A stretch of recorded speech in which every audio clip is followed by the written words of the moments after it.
In this presentation, we are going to study about the registers from chapter 4 sequential logic circuit, subject digital techniques 22320. So registers are small memories. These are also called as temporary memories. They are constructed using D flip-flop, very important. We have already studied about the different types of flip-flops, that is SR flip-flop, JK flip-flop, then T flip-flop and D flip-flop. So out of these flip-flops, registers are constructed using D flip-flops. So one D flip-flop can store 1 bit of data. And so in a single D flip-flop, one single flip-flop, you can store 1 bit of data. So for example, if you want to store 8 bit of data, you will need 8 D flip-flop. For example, if you want to store 16 bit of data, you need 16 D type of flip-flop. So n D flip-flops can store n bit of data. So shift registers are type of sequential logic circuit mainly for storage of digital data. They are group of flip-flops connected in chain so that the output from one flip-flop becomes the input to the next. The n-bit register has a group of n flip-flops and is capable of storing n bit of information. Some functions of registers are retrieve data from the register, store or load new data into the register, shift data within the register. So these are the different functions of register. Now different types of shift registers we are going to see. They are, first one, unidirectional shift registers. So this is one category of shift register. So in that you are having serial input, serial output register. It is also called as SISO. Second is serial input, parallel output register, SIPO. Third is parallel input, parallel output register, PIPO. And parallel input, serial output register, PISO.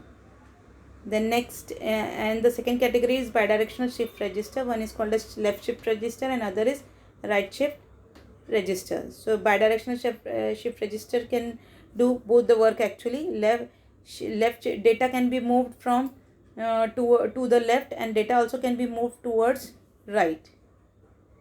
So these are the different types of shift registers, general blocks, general diagram. So here you can see for 4-bit it is shown. So 4 blocks are there. D type of flip-flop will be there in that. So this is serial input, serial output. So serial input means single data will enter into the register and will move towards the output. So serial input, serial output. So at output also one bit register will be given out, will be taken out, and that is serial input, serial output. And it is also a shift register because it is moving, shifting from one flip-flop to another. Then next is also serial in, serial output register only, but the shifting is in the different direction. So it is from right to left. So this is left shift register, and first one, A1, is right shift register. Then the next one is parallel in, serial out. So in parallel input, serial output, what happens is the whole data, whatever data you are having, for example 8 bit of data you are having, 8 bit of data will be given directly, all 8 bit will be given at a time. So this is parallel input. And serial output means one by one bit that data will be taken at the output. One bit will come out at the output, single bit. So there is one output pin only, but data pin will be equal to number of data. Then serial in, parallel out. So in this, single data will enter inside the shift register, and all output, all the data, for example 8 data output, all bits will come at the same time. This is serial in, parallel out. Then parallel in, parallel out means all the data, 8-bit data will be given directly at the same time. 8 bits will go inside the register and 8 bit will come outside the register.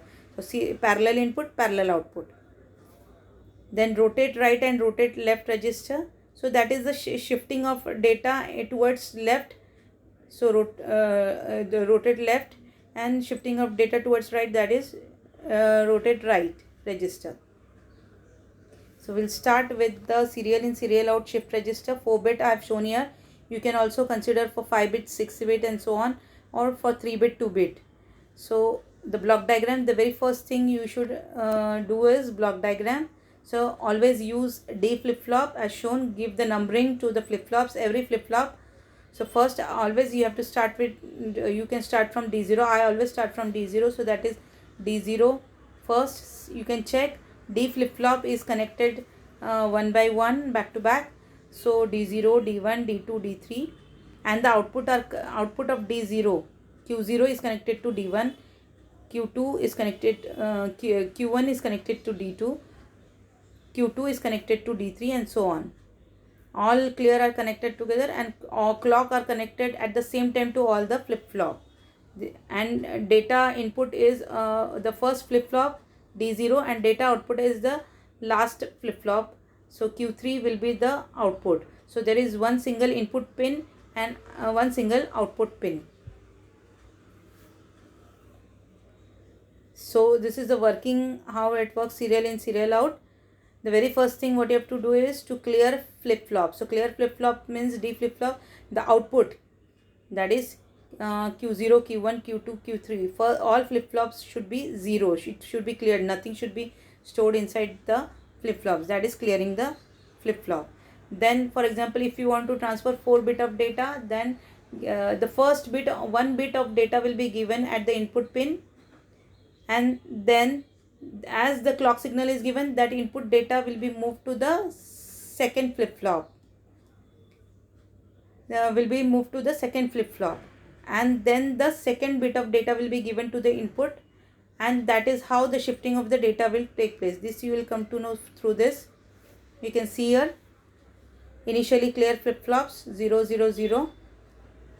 Now the first data name, I always give the data, for example, whatever is the data, for example 1, 1, 1, 1, 4 1 are the data. So I give the name D0, D1, D2, D3. So here I have given the name data D0. So first data will be given to the first flip-flop, that is flip-flop 0. And then the rest of the flip-flops are 0. On the first clock pulse, the data 0 will be moved at the output of the first flip-flop. In the second clock pulse, D0 will be moved to the second flip-flop, that is FF1. And the input data D1, next data will be moved inside the FF0, flip-flop 0. And this is how the for every clock pulse, the one data will be moved inside the flip-flops. And at the fourth clock pulse, the data D0 will be present at the output, since the output is Q3, that is flip-flop 3. So data D0 will be present at the output, but only a single data has come at the output, D0. D1, D2, D3 is inside the register, inside the flip-flops, which has not come to the output, that is flip-flop 3. And therefore again go on giving the clock pulse, and then it will go on moving, and one data you will get at the output, that is D1, D2, D3. And therefore you will need total 7 clock pulse to retrieve the whole data at the output. Then second we are going to do is serial in parallel out shift register. So here data will be moved inside the register one by one. Single data will go inside the register, and at the output, the whole output, 4-bit of output will come at the same time, since I have taken 4-bit of register. So this is the block diagram of serial in parallel out shift register, SIPO. So here you can see D0, D1, D2, D3 is the input, Q0, Q1, Q2 and Q3 is the output. And the output pins are also taken at Q0, Q1, Q2, Q3. You can check here. The clock is connected to all the flip-flops, and clear are connected.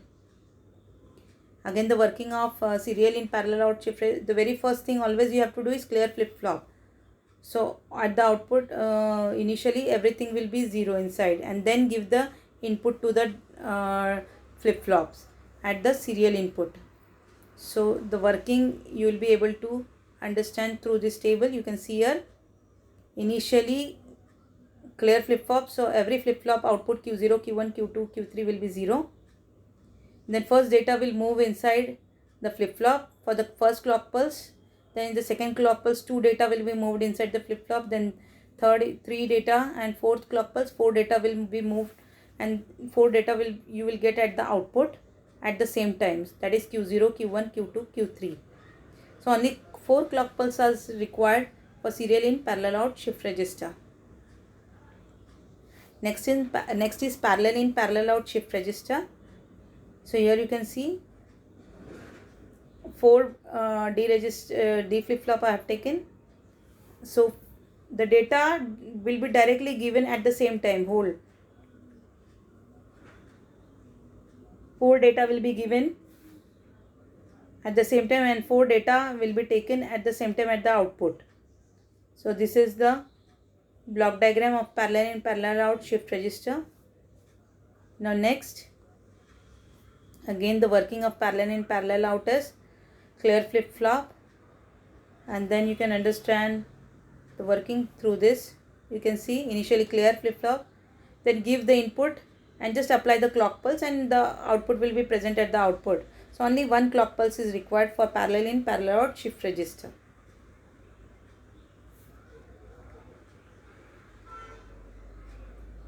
Next is parallel in serial out shift register, PISO. This is a bit complicated. So here you can see the circuit. So the input is given here D0. It is marked here D0, D1, D2, D3, and a circuit, and there is a combinational circuit also used here. So here two AND gates and a OR gate is used and connected in a certain pattern and connected. So this is what you have to understand. And here shift and load is also, NOT gate is also used. Now in this type of register there are 2 conditions. One is called as loading of data. So loading of data means whatever data you give, that data should be always present at the input of the flip flop. So for example, if I am giving data D0, D1, D2, D3, so D0 will be directly present to the first flip flop, but D1 is not present directly to the second flip flop.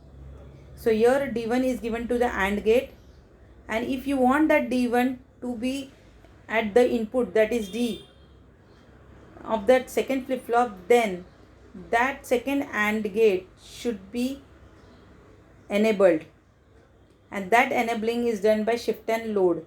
So here if shift is given 0, then the AND gate, first AND gate is disabled and the second AND gate is enabled. So because that NOT gate will convert 0 to 1, and the second AND gate will be 1, and 1 is ANDed with D1, so the output will be D1 of that AND gate, that is given to OR gate, and D1 will be present at D. This is how the loading will take place. So the very first thing parallel in serial out is loading. So data should be present at the input, and once the data is present at the input, then just go on applying the clock pulse, and that data will be moved one by one to the output. So here you can see the block diagram how it is working. So all data is given to the flip flop, and depending upon the shift and load, that data will move inside, and one by one it will come at the serial data output. The next shift registers are bidirectional shift registers. So this is the block diagram of bidirectional shift register. So here again the same concept, shifting and loading will take place. This is the logic diagram.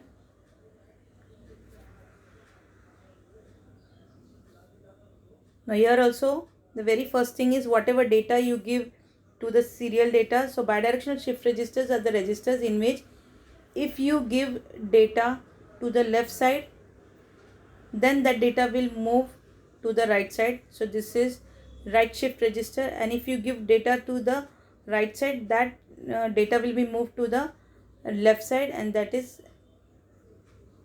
left side, and if you move that data will move to the right side, that is right shift register, and one will be left shift register. So both sides the data can be moved, right or left. So this is called as bidirectional shift register. So here you can see serial data input points A and B. You can see here right and left is again the same here. This AND gates, one AND gate will be enabled one at a time. Either A AND gates all A AND gates will be enabled, either all B AND gates will be enabled, depending upon right and left, whatever data you give there. And depending on that, again here two types of things will take place. First is loading, and the second one is shifting, as we have studied in parallel in serial out. So here it is written right shift for right shifting of data. Step 1 is loading. So if right or left shift, if you give 1, then all A AND gates are enabled and B will be disabled, and data will be available at D0. Then shifting, now whatever data is available, that if you want to shift towards the other end to the output, then just go on giving the clock pulse and the data will be shifted. For left shift, only what you have to change is right and left, you have to make it 0. Then all A AND gates will be disabled and B will be enabled, and data will be available at D3. Then only to move that data to the other side, you have to just go on giving the clock pulse and data will be shifted to the left. This is all about bidirectional shift registers. Now the application of the shift registers, there are lot of applications of shift registers. Out of that, we are going to check out ring counter, Johnson counter. But the shift registers are also called as temporary memories, so they can be used as memories, and also as shift registers. That means for right shifting of data and left shifting of data. So what are ring counters? So here you can see we have already studied about SISO, serial input, serial output. It is the same connection, only input here output is connected, D3 output is connected back to the input and a ring is formed. So continuously the output data will move inside, go on forming a ring, and that is called as ring counter. So this is the truth table of ring counter.